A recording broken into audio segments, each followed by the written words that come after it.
आज देश में लागू हुए 3 नए कानून को लेकर गृह मंत्री अमित शाह क्या कुछ कह रहे हैं, आपको सुनवाते हैं। नाबालिग के साथ बलात्कार में मौत की सजा, झूठा वादा पहचान छिपाकर शोषण करने वालों के लिए भी अलग से अपराध बनाया गया है। पहले सुप्रीम कोर्ट के जजमेंट से चलता था। पीड़िता का बयान उसके घर पर महिला अधिकारियों की उपस्थिति में और अपने परिजनों की उपस्थिति में लेने का भी प्रावधान किया है। और इसके साथ साथ ऑनलाइन एफआईआर की व्यवस्था से भी ढेर सारी उत्पीड़न का सामना कर रही महिला एम्बरेसमेंट से बच पाएगी, ऐसा हमारा मानना है। सालों से देश भर में मॉब लिंचिंग के अपराध के लिए कानून में कोई प्रावधान नहीं था। प्रावधान करने की मांग होती थी। पहली बार मॉब लिंचिंग को परिभाषित किया गया है। नस्ल, जाति, समुदाय, लिंग, जन्म स्थान, भाषा और अन्य कारणों से जो मॉब लिंचिंग होता है, इसमें 7 वर्ष के कारावास से लेकर मृत्यु की सजा और आजीवन कारावास तक इसके अंदर जोड़ा गया है। तो एक बहुत बड़े समय से जो मांग थी वो पूरी होने जा रही है। रात 2 एक ऐसा कानून था जो अंग्रेजों ने अपने शासन की रक्षा के लिए बनाया। चाहे महात्मा गांधी हो, चाहे तिलक महाराज हो, चाहे सरदार पटेल हो, सभी लोग यही कानून के तहत 6-6 साल की सजा काटे थे। इसी कानून के तहत केसरी पर प्रतिबंध लगाया गया था। वो अपने राज्य की सुरक्षा के लिए अंग्रेजों ने बनाया हुआ कानून था। राजद्रोह को हमने जड़ से समाप्त कर दिया है और देश विरोधी हरकतों के लिए नई धारा लेकर आए हैं। पहले सरकार के खिलाफ स्टेटमेंट देना गुनाह था, अब भारत की एकता और अखंडितता को क्षतिग्रस्त करने के लिए ये कानून अमल में आएगा। तो आजादी के इतने सालों के बाद ये कानून में बदलाव हुआ है, जो एक बहुत बड़ा परिचायक है हमारे संविधान के स्पिरिट का। मैं आप सभी के सामने बड़े विश्वास के साथ कहता हूं कि ये तीनों कानूनों के पूर्ण स्पिरिट के साथ देश भर में लागू होने के बाद ये कानून सबसे आधुनिक न्याय प्रणाली का सर्जन करेंगे। टेक्नोलॉजी को हमने न केवल अपनाया है, आने वाले 50 सालों तक टेक्नोलॉजी में जो भी अनुसंधान होने की संभावनाएं हैं, इस सबको कानून के अंदर हमने व्याख्या के तौर पर समाहित किया है, जैसे आने वाले समय में भी जो अनुसंधान होंगे वो व्याख्यायित किए गए। ये विश्व की सबसे आधुनिक न्याय प्रणाली बनेगी, इसका मुझे विश्वास है। कंप्यूटराइजेशन की प्रक्रिया ऑलरेडी पूरी हो गई है। 99.9% थाने कंप्यूटराइज हो चुके हैं। ई रिकॉर्ड जनरेट करने की प्रक्रिया भी हमने 2019 से ही चालू कर दी थी। 0 एफआईआर, ई एफआईआर, चार्जशीट और जवाब, ये सभी डिजिटल होगा। किसी को बड़े बड़े जेरोक्स निकालकर करने की जरूरत नहीं है। 1 लाख पेज की चार्जशीट भी एक छोटे से पेन ड्राइव से जजेस के सामने जाएगी और पक्षकर्ताओं को दिए जाएगी। 90 दिन के अंदर इस कानून में पीड़ित को, जिन्होंने न्याय की गुहार की है, उनको अपने केस का प्रोग्रेस ऑटोमेटिकली ऑनलाइन भेजा जाएगा। हमने इसके अंदर 7 साल और उससे ज्यादा सजा वाले सभी गुना में फॉरेंसिक की टीम की विजिट को कंपलसरी कर फॉरेंसिक एविडेंस को कानूनी जामा पहनाने का काम किया है। मैं मानता हूं कि इससे बहुत फायदा होगा। दोष सिद्धि का प्रमाण हम बहुत आगे तक ले जा पाएंगे। साक्ष्यों की रिकॉर्डिंग और जांच पड़ताल में रिकॉर्डिंग की अनुमति दी है। वीडियोग्राफी को सर्च और सीजर के वक्त पर अनिवार्य किया है, जिससे किसी को फंसाने की कोई साजिश न हो पाए। ई बयान बलात्कार की पीड़िता का या छेड़खानी की पीड़िता का ई बयान को भी कानूनी माना गया है और कोर्ट में ऑडियो वीडियो के माध्यम से पेशी करने का भी प्रावधान हमने किया है। ई पेशी में गवाह, आरोपी, विशेषज्ञ और पीड़ित सभी को कानूनी जामा पहनाने का काम किया है। इसमें जो फॉरेंसिक विजिट को अनिवार्य बनाया गया है, इसको हमने दूरदर्शितापूर्वक काम कर नेशनल फॉरेंसिक साइंस लेबोरेटरी 2020 में बनाकर इसके लिए ट्रेन मैन पावर का सर्जन का काम ऑलरेडी कर चुके हैं। मुझे पूरा भरोसा है कि 3 साल के बाद इस देश में हर साल 40,000 से ज्यादा ट्रेन मैन पावर का फोर्स हमारी कानूनी क्रिमिनल जस्टिस सिस्टम की सेवा में उपलब्ध होगा। कन्विक्शन का रेशियो इसके माध्यम से 90% तक ले जाने का हमने प्रावधान किया है और फॉरेंसिक इंफ्रास्ट्रक्चर को बढ़ाने के लिए अभी हमारी कैबिनेट ने निर्णय किया है और 9 राज्यों में फॉरेंसिक साइंस यूनिवर्सिटी के कैंपस खोले जाएंगे और 6 सेंट्रल फॉरेंसिक लेबोरेटरीज को भी हमने करा है। ये कानून विक्टिम सेंट्रिक है। पहले दिनों तक किसी को पुलिस ले जाती थी, परिवार वालों को कोर्ट में आना पड़ता था। अब हमने कंपलसरी किया है कि हर थाने में रजिस्टर होगा और ई रजिस्टर भी होगा कि कौन सा अपराधी पुलिस की कस्टडी में है, जिससे हेबियस के माध्यम से कोर्ट में नहीं जाना पड़ेगा। तलाशी और रेड दोनों स्थिति में वीडियोग्राफी की जाएगी, जिससे पुलिस के अधिकारों का दुरुपयोग न हो पाए।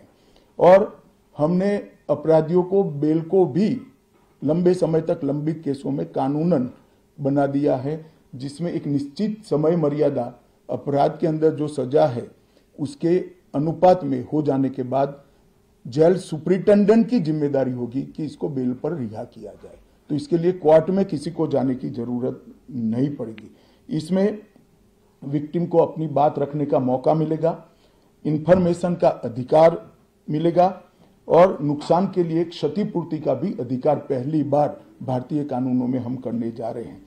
0 FIR, विक्टिम की FIR की प्रति की निःशुल्क प्राप्ति और 90 दिन में जांच का रिपोर्ट देने से इससे बहुत बड़ा फायदा होगा। समय पर न्याय लगभग 35 न्याय प्रणाली की 35 धाराओं में हमने समय मर्यादा निश्चित की है और ये टेक्निक के आधार पर प्रोसीडिंग्स होने के कारण भी समय पर न्याय मिलेगा।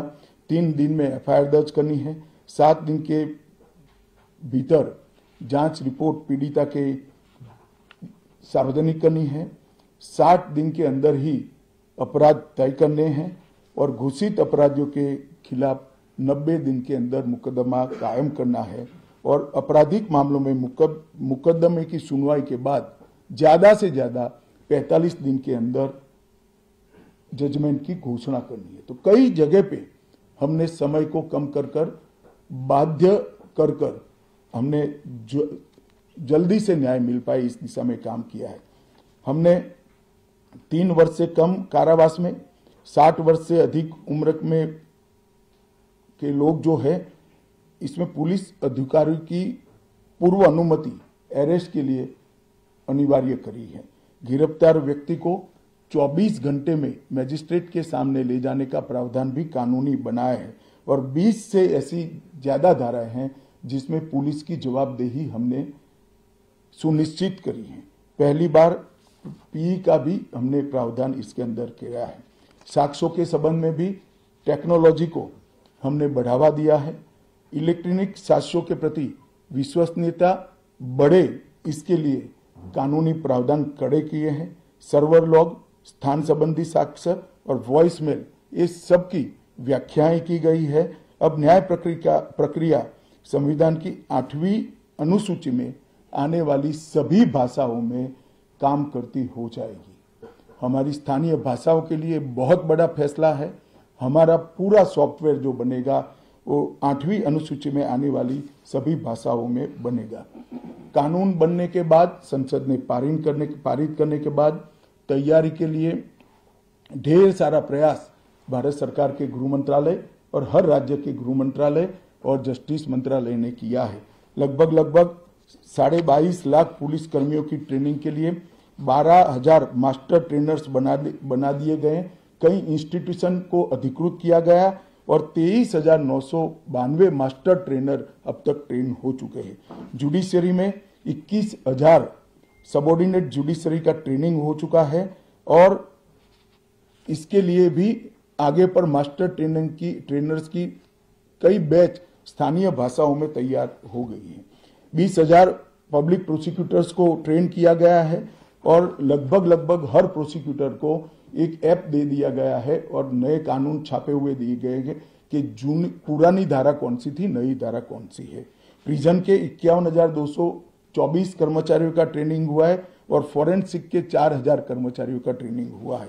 कुल मिलाकर ट्रेनिंग की संख्या पुलिस में 6 लाख, प्रोसिक्यूशन में 4,000, जुडिशरी में लगभग 20,000, फॉरेंसिक में भी 4,000 और प्रिजन में 10,868 मास्टर ट्रेनर अभी काम कर रहे हैं। मित्रों, ये संहिता के लिए कुछ विपक्ष के मित्र अलग अलग बातें मीडिया के सामने रख रहे हैं कि अभी ट्रेनिंग नहीं हुई है, चर्चा नहीं हुई है।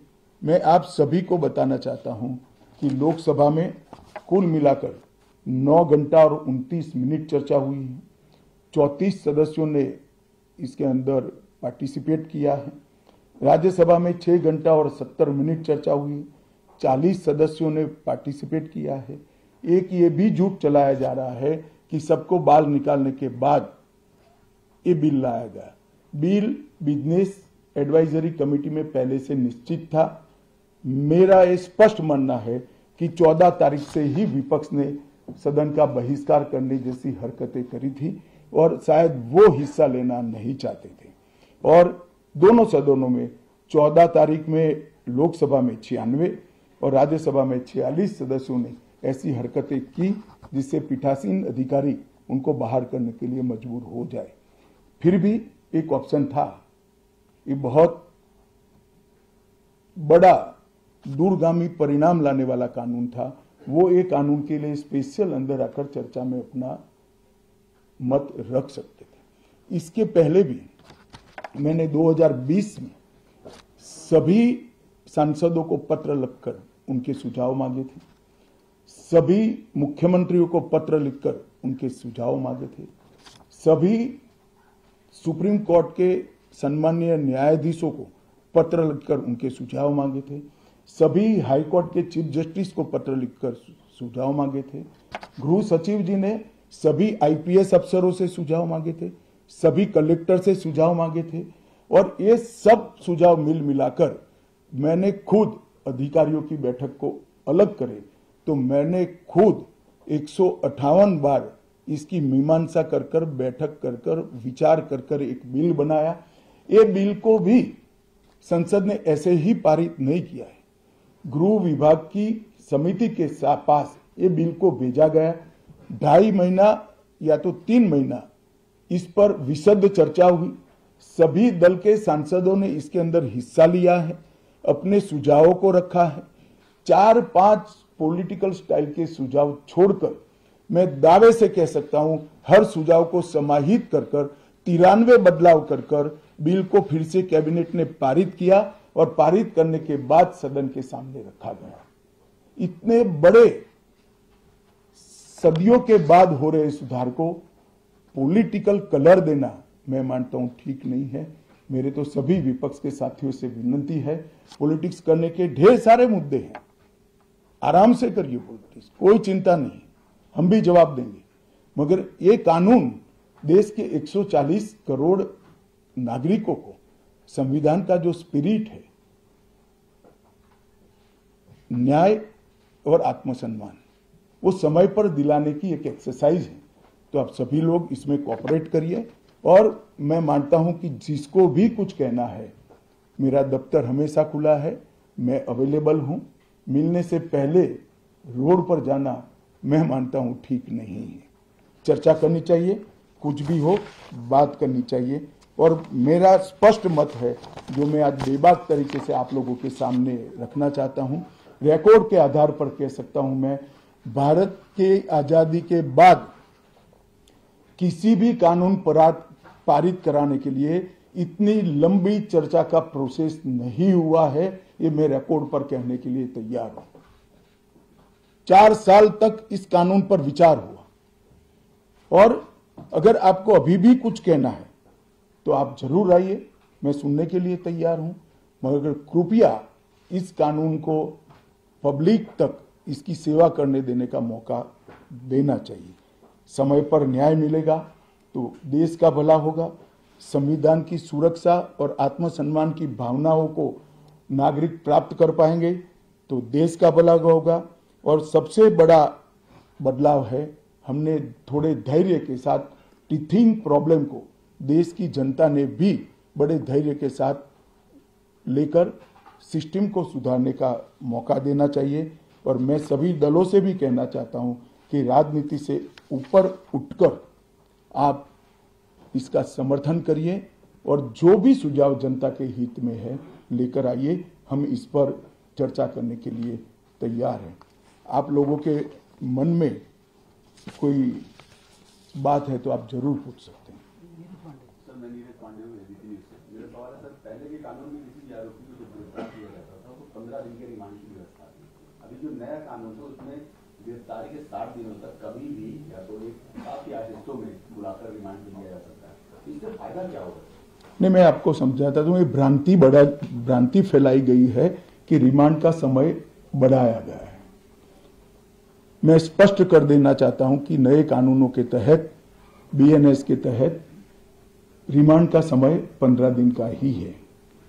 मैं आप लोगों के सामने डिटेल में बताना चाहता हूं, आरोपी को आज पुलिस ने कस्टडी में लिया, कोर्ट ने रिमांड दे दी और आरोपी अस्पताल में भर्ती हो जाता है और 15 दिन तक अस्पताल में रहेगा तो क्या इसकी पूछताछ ही नहीं होगी?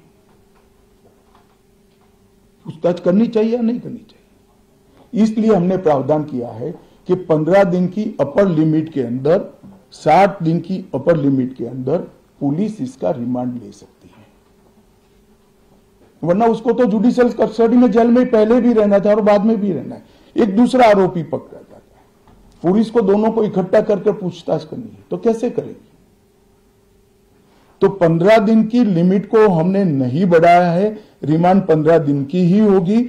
60 दिन के भीतर 1 या 2 टुकड़ों में आप 15 दिन की रिमांड ले सकते हैं। भ्रांति फैलाई जा रही है कि रिमांड का पीरियड बढ़ाया गया है। कृपया मैं आप सबसे निवेदन करता हूं कि इसको आप क्लैरिफाई करिएगा, जिससे जनता में गलत बात न जाए। टोटल 15 दिन होगा, total 15 days within 60 day. Kapil Sibal भी उठाया जाएगा, वो जानबूझकर उठा रहे हैं, मैं मानता हूं उन्होंने तो पढ़ा होगा कानून। सर, ये आज से ये कानून लागू हुआ, लेकिन सबसे पहला जो मामला एफआईआर हुआ अगर दिल्ली में देखे तो स्ट्रीट वेंडर के खिलाफ कर दिया है। ये झूठ है, ये झूठ है। सबसे पहला मामला अब तक के रिकॉर्ड के हिसाब से ग्वालियर के पुलिस थाने में हुआ है और चोरी का है। किसी की मोटरसाइकिल चोरी कर ली गई 1,80,000 की वैल्यू की। इसका मामला 12:10 पर रजिस्टर हुआ है, पहला मामला नहीं है। और जो वेंडर के खिलाफ मामला रजिस्टर हुआ, इसका प्रावधान पहले भी था, ये नया प्रावधान नहीं है। पुलिस ने इसका रिव्यू का प्रोविजन का उपयोग कर वो मामले को खारिज कर दिया। एक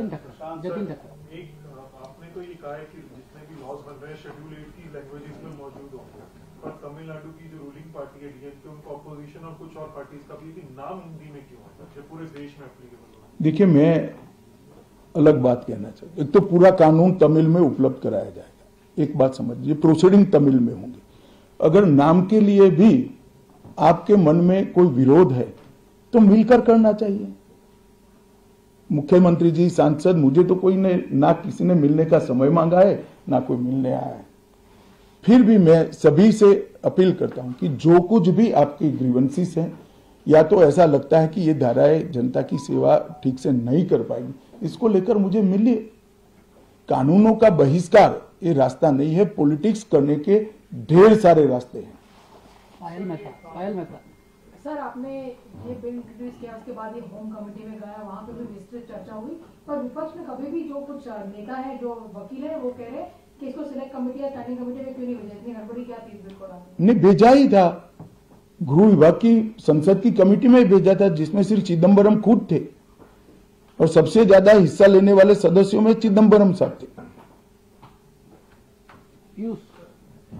और कांग्रेस पार्टी ने पहले चिदम्बरम जी नहीं थे तो उसको रखा स्पेशली, स्पीकर ने अनुमति भी दी कि ठीक है भाई, इनका अनुभव है, लॉयर है, तो असिस्ट करेंगे कमेटी को। स्टैंडिंग कमेटी में नहीं भेजा, सिलेक्ट कमेटी। क्या फर्क पड़ता है स्टैंडिंग कमेटी, इसमें भी प्रो रेटा मेंबर है, सभी दलों के सदस्य थे। चलो पीयूष, वहां तक से बड़ा आरोप लगाया जा रहा है विपक्ष के द्वारा कि सभी कानून ड्रैकोनियन है, और दूसरा ये कि ये कानून के माध्यम से सरकार जो है हिंदुस्तान को एक पुलिस स्टेट में कन्वर्ट करना चाहती है। देखिए, मैंने आज आपको एक नोट भी गृह विभाग के माध्यम से अधिकृत नोट दिया जाएगा, जो मेरा आप सभी से निवेदन है कि इसको आप कृपया आप सबके अखबारों और टीवी चैनल्स के अंदर जनता के लिए रखें। ड्रैकोनियन कानून तो वो थे जिसको हटाया गया है, ये कानून तो भारत की संसद ने और भारत की न्याय प्रणाली को आधुनिक बनाने वाले हैं, जिसमें पीड़ितों के अधिकार की रक्षा की गई। आप मुझे बताइए, पहले दिनों तक कस्टडी में रखने के बाद कोई परिजनों को जवाब नहीं देता था, हेबियस कर सुप्रीम कोर्ट या हाई कोर्ट में आते थे। हमने प्रावधान करा कि ऊपर एक रजिस्टर रखना पड़ेगा कि मेरी कस्टडी में फला फला व्यक्ति है, इससे पुलिस राज बढ़ेगा या कम होगा। कई सारी कोर्ट में फरियाद आती थी, सच झूठ तो कोर्ट को तय करना होता है, मगर कंप्लेंट्स आती थी कि पुलिस ने ये मेरे घर में रख दिया और मुझ पर आरोप लगा दिया। उस वक्त वीडियोग्राफी करना ये पुलिस राज को बढ़ावा देगा या कम करेगा? 24 घंटे में अपराधी को न्यायाधीश के सामने ले जाना ये पुलिस राज को कम करेगा या बढ़ाएगा? गिने चुने पुराने दकियानुसी कुछ शब्द और कुछ वाक्य कानून को पढ़े बगैर जनता में डालकर गलत फहमी करने का प्रयास करें। मेरी सभी से विनती है, कृपया ऐसा मत करें।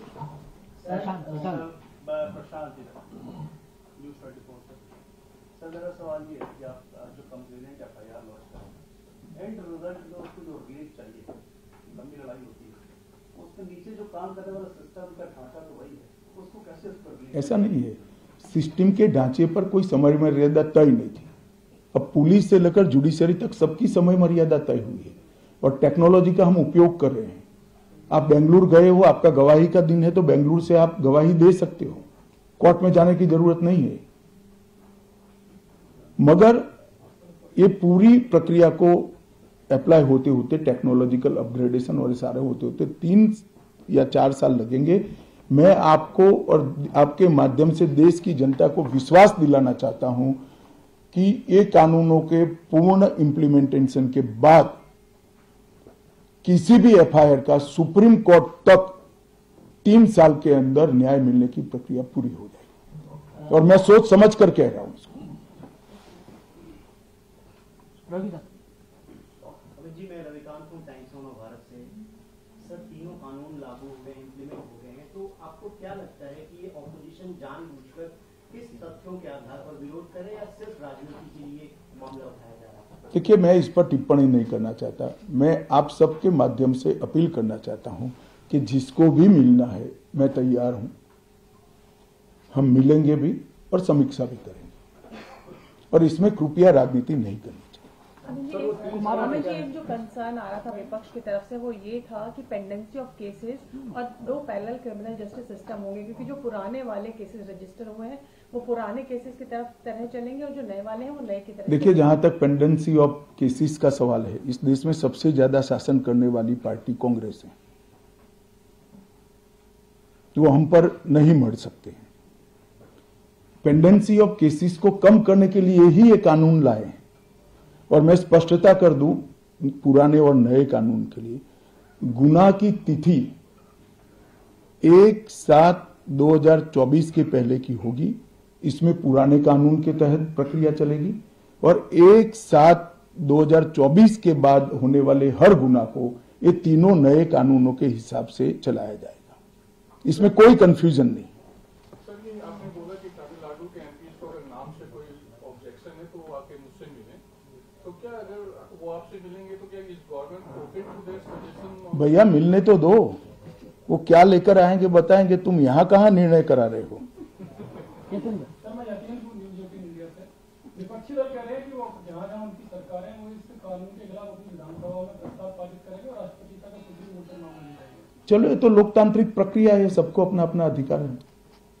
सर आप कोई सर इसमें एक जो बात कही जा रही है कि टेक्नोलॉजी का इस्तेमाल होगा और हर थाने तक उनको टेक्नोलॉजी दिया जाएगा, लेकिन अभी भी बहुत सब थानों में ये पहुंचा नहीं है, तो कैसे? देखिए, जहां तक थानों का सवाल है, हम 4 साल से काम कर रहे हैं, पूर्णतया नहीं पहुंचाऊंगा, मैं इस बात को स्वीकार करता हूं। इसीलिए इस कानून में हमने प्रोविजन रखा है कि एक थाना कंप्लीट होता है तो उसको आप नोटिफाइड कर सकते हो, एक कोर्ट कंप्लीट हो जाए तो इसको, फिर पूरी तहसील, फिर पूरा डिस्ट्रिक्ट और फिर पूरा स्टेट, कई सारे स्टेज में इसकी न्यायिक प्रक्रिया को नोटिफाइड करना है। जहां तक बीएनएस का सवाल है, भारतीय न्याय संहिता का सवाल है, दफाई लगाने का सवाल है, ये पूरे देश में लागू हो जाए।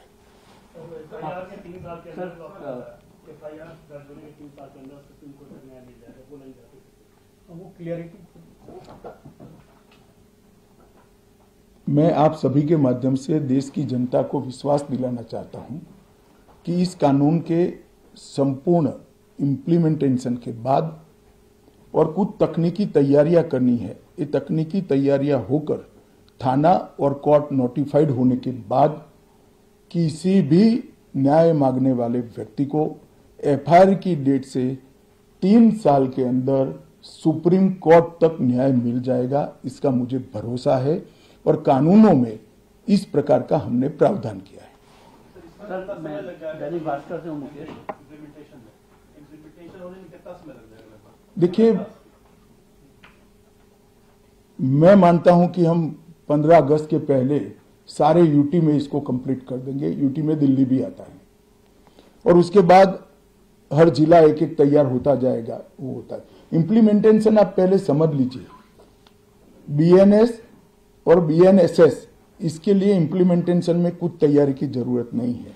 जहां तक बीएसए, भारतीय साक्ष्य अधिनियम है, इसके लिए कोर्ट में काफी सारी तैयारी करनी है, मगर 2020 से ही सुप्रीम कोर्ट के साथ चर्चा कर सुप्रीम कोर्ट मॉडर्नाइजेशन का एक बड़ा प्रोग्राम ली है और वहां पर भी काफी सारा काम हो चुका है, सॉफ्टवेयर भी तैयार हो चुके हैं।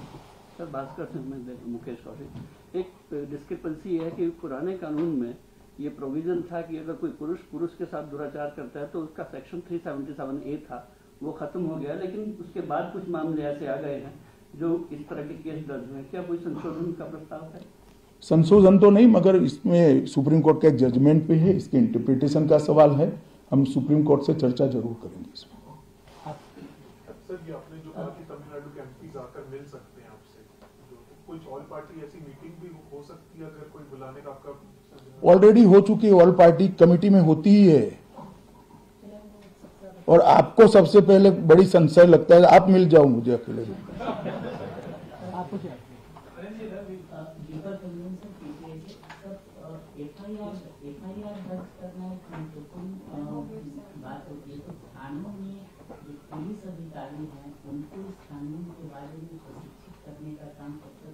भैया, आप शायद सुने नहीं, 6,20,000 पुलिस कर्मचारियों का ट्रेनिंग हो चुका है और हमारे यहाँ 17,000 के करीब, कितने हैं गोगिया जी थाने? 17,000 थाने हैं, उसमें 6 लाख कर्मचारियों का ट्रेनिंग कंप्लीट हो चुका है और रिफ्रेशर कोर्स भी हो चुका है। आज से लागू हुआ है तो कितने कोर्ट या कितने थाने नोटिफाइड हो गए हैं जो इसको पूरा से काम करने लगे हैं? और फॉरेंसिक का बहुत महत्व है। जनवरी में आपने कहा था कि केवल 75 जिलों में, जो आपके 85 जिले हैं पुलिस के, उसमें फॉरेंसिक मोबाइल बैंक है। अब कहां तक वो बात पहुंची है, कितने जिलों में? देखिए, ऐसा है कि मैंने जो कहा वो तैयारी में समय लगेगा। तब तक दिल्ली में एक हमने मॉडल लिया है जिसमें फॉरेंसिक अधिकारियों को किट के साथ तैयार करा है। ज्यादातर मामलों में फॉरेंसिक वैन की जरूरत नहीं, किट से भी हम सैंपल ले सकते हैं और इसकी एक संपूर्ण योजना बनाकर इसका पूरा ट्रेनिंग हो चुका है। और हमारी जो यूनिवर्सिटी है, फॉरेंसिक साइंस यूनिवर्सिटी, इसने इसका पूरा सिलेबस भी बनाया है और पुलिस, कोर्ट और वकील तीनों का ट्रेनिंग भी किया है। सर, क्योंकि आज से ये तीनों कानून लागू हो चुके हैं देश के अंदर, आपने कई फीचर्स और कई धाराएं बताई हैं जो कई लोगों को सहूलियत भी देंगे। गृह मंत्रालय का क्या एस्टिमेट है कि अपराध इससे कितना कम हो जाएगा देश के अंदर आने वाले कुछ समय में? देखिए, इमीडिएट मैं कुछ कह नहीं सकता, परंतु इससे दोष सिद्धि का प्रमाण जब बढ़ेगा, 90% तक लोगों को सजा कर पाएंगे, तो निश्चित रूप से अपराध कम होगा। इसके अंदर कई धाराओं में बार बार अपराध करने वालों के लिए ज्यादा सजा का भी हमने प्रावधान किया है। बार बार जो सजा करते हैं, आदतन अपराधी है, उनके लिए भी एक प्रोविजन किया है।